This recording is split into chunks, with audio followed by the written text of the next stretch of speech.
So if lasers are used for anything around the world, it's for pain management. It's the most commonly used modality, the highest choice modality, where when surveyed, therapists around the world and physicians said that if they had a choice of things like ultrasound, electric stim, laser, they would choose laser for pain management.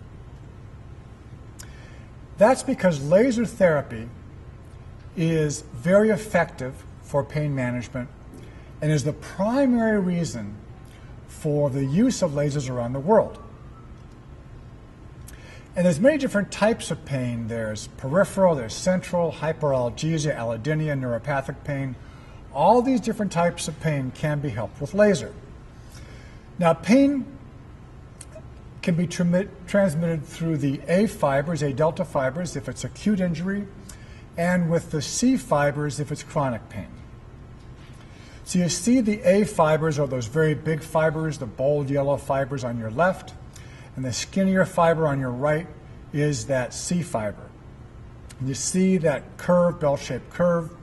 The pink one is the A fiber, and the blue curve is the C fiber for chronic pain, primary and secondary pain patterns.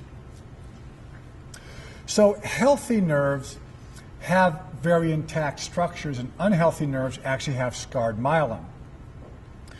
We now know that the laser actually stimulates the regeneration of the myelin sheath. It actually helps to regenerate the myelin itself and those Schwann cells.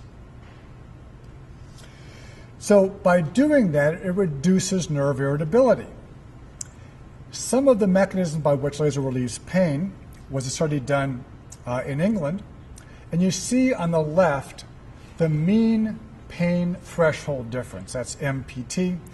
And you see the time on the lower coordinates, 5, 10, 15 minutes.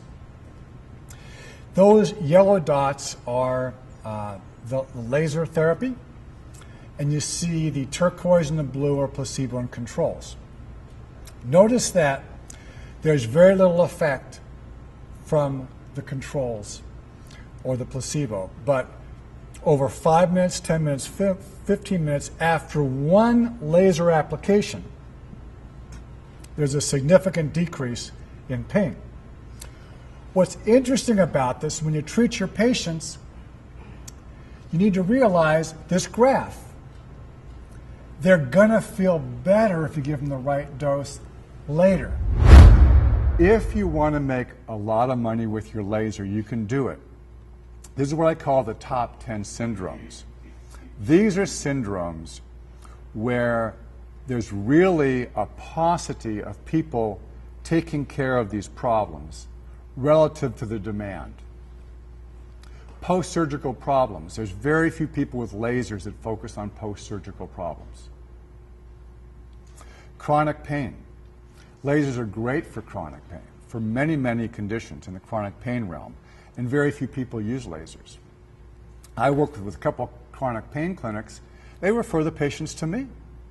Well, why couldn't that chronic pain clinic buy a laser? It's just because they're kind of, behind the time. So chronic pain patients are looking for a place to go where someone has laser therapy.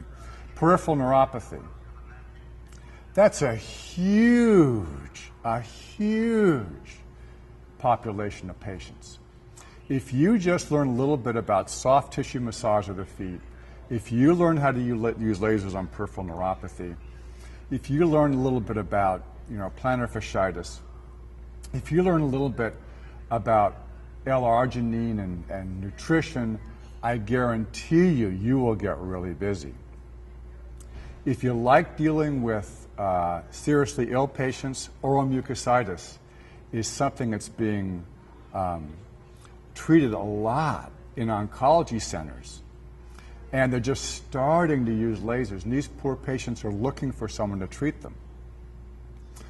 Wound care is something that's not near and dear to my heart. I personally don't enjoy it. But there's a big need for wound care therapy using lasers. A lot of the people doing addiction work have no idea what they're talking about. They say incorrect things. We'll talk a little bit about that a little later. But that's a very fast-growing area, especially if you learn how to position yourself with it.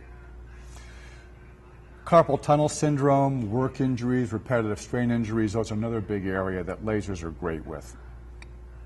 As I mentioned to you earlier, there's actually quite a few standalone medical clinics in Europe that only deal with tinnitus. That's all they do, all day long, 8 hours a day, 5 days a week is tinnitus, and all they use is lasers and nutrition, and they're run by medical doctors. It's a big area, it's totally untapped. Micro tears, people think these things are tendonitis. They're usually tendinosis, usually torn. They're torn plantar fascia, they're torn epicondyles, they're torn Achilles tendons, and people are treating them like tendonitis. And once you regenerate the tissue with laser, you'll get a lot of patients in the sports injury realm, in the podiatric realm, etc. Facial pain and TMD. As I mentioned to you, about 30% of the dentists in Europe use lasers, low-level lasers. I'm not talking about surgical lasers, low-level lasers.